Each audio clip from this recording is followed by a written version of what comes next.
There is a strange kind of person you have definitely met.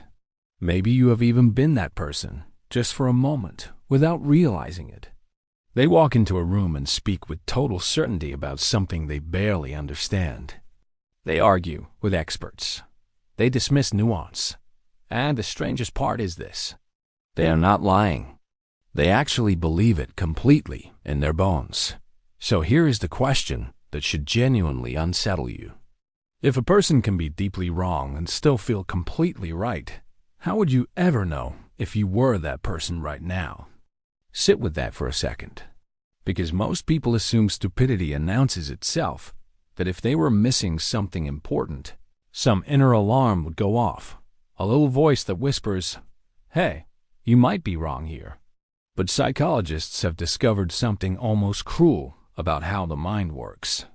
The very skills you need to recognize your own mistakes are often the same skills you lack when you are making them. Incompetence does not just make you get things wrong. It can quietly disable the exact tool you would need to notice you got it wrong. This is not an insult, and it is not about intelligence in the way people usually think of it. It is about something far more universal, something that touches every human being who has ever opened their mouth to speak on a topic they only half understood. Stay with me, because by the end of this, you might see every argument you have ever had in a completely different light. Let's start with a story. In 1995, a man named MacArthur Wheeler robbed 2 banks in broad daylight with nothing covering his face. When police showed him the security footage, he was stunned. He told them he had rubbed lemon juice on his skin because he believed lemon juice was used in invisible ink, and he assumed that meant it would make his face invisible to cameras too. He was not pretending. He truly believed the cameras could not see him. This case became so famous that 2 psychologists, David Dunning and Dunning-Kruger, used it as the spark for one of the most quietly disturbing discoveries in modern psychology. What they found was this: people who are the least skilled at something tend to overestimate their ability the most, not slightly, dramatically. Meanwhile, people who are genuinely skilled often underestimate themselves because they can't actually see how much they still do not know. The less someone understands a subject, the more convinced they often are that they understand it fully. The more someone actually masters a subject, the more aware they become of its complexity, its exceptions, its gray areas. Mastery does not create certainty. It usually creates humility. Here is what nobody talks about, though. This is not really a story about stupid people mocking themselves without knowing it. This is a story about a blind spot built into human cognition itself. Your brain did not evolve to give you an accurate picture of your own limitations. It evolved to keep you moving, deciding, acting, surviving. Constant self-doubt is expensive. Imagine if every choice you made all day required you to fully calculate your own competence first. You would freeze. So instead, your brain does something clever and a little dangerous. It gives you a feeling of confidence loosely, imperfectly tied to your actual ability, and most of the time, that feeling is just enough to get you moving. Now here is where it gets even stranger. Confidence and competence are processed very differently in the brain. Confidence often comes from something psychologists call fluency, which is basically how easily an idea comes to mind. If a thought pops into your head quickly and smoothly, your brain interprets that ease as evidence of truth. It feels obvious, so it feels correct. But fluency has nothing to do with accuracy. A simple half-formed idea can feel just as fluent as a fully researched one, sometimes more so, because complexity actually slows fluency down. This is part of why oversimplified explanations often feel more convincing than nuanced ones. The nuanced version makes your brain work harder, and that extra effort can be mistaken for uncertainty, when really it is just honesty. Think about it.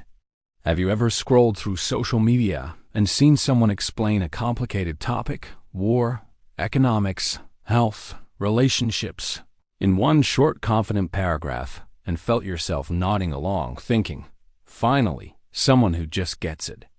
That feeling of relief is often less about truth and more about fluency. Meanwhile, an actual expert on the same topic might give you a much messier answer, full of "it depends," and there are exceptions, and something in you might quietly find that answer less satisfying, not because it is less true, because it is less fluent. This is where the twist comes in. You would assume the solution is simple. Just be more humble, just question yourself more. But excessive self-doubt has its own trap. Some people swing so far toward questioning themselves that they become paralyzed, unable to trust their own judgment, even when they actually know what they are talking about. So this is not really a story about arrogance versus humility. It is a story about calibration, about how closely your inner sense of confidence lines up with your actual, measurable competence. And almost nobody is perfectly calibrated, because almost nobody has an accurate internal ruler for their own knowledge. Researchers have found something fascinating when they study how people rate themselves across different skills, from grammar to logic to humor to driving. In nearly every category, a huge chunk of people, sometimes the majority, rate themselves as above average. Mathematically, that is impossible. Half of any group has to be below the midpoint. But almost nobody wants to believe they are that half, because most people compare themselves to a version of the average that lives only in their own head, built from a handful of especially bad examples they remember. Something even more unsettling. This effect is strongest specifically in areas where people have the least experience. If you have never studied a subject deeply, you literally do not know what you do not know. Psychologists sometimes call this an unknown unknown. You cannot see the size of the gap in your knowledge, because seeing that gap requires exactly the expertise you are missing. It is like trying to judge how dark a room is while standing outside it in bright daylight. You have no reference point for how much you are not seeing. But here is the beautiful, almost redemptive part of this research that a lot of people miss.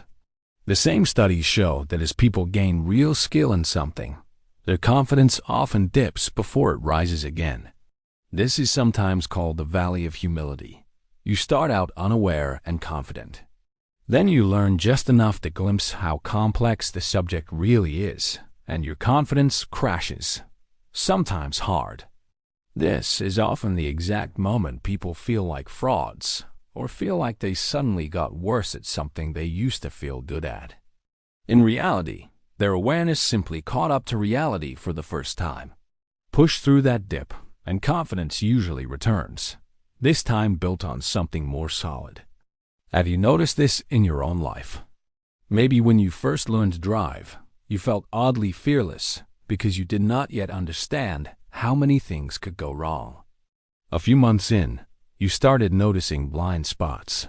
Other drivers' mistakes, timing, and driving suddenly felt more nerve-wracking than at the very beginning, even though you had objectively improved.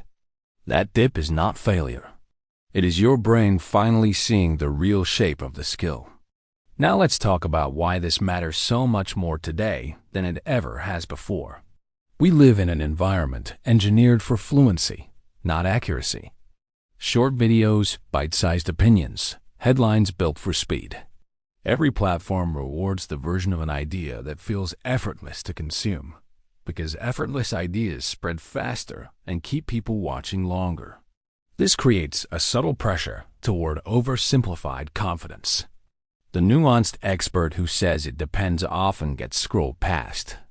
The confident amateur who says here is the real truth often gets shared.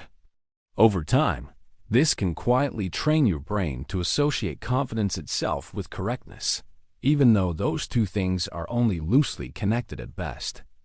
There is also a social layer to this that goes deeper than individual psychology.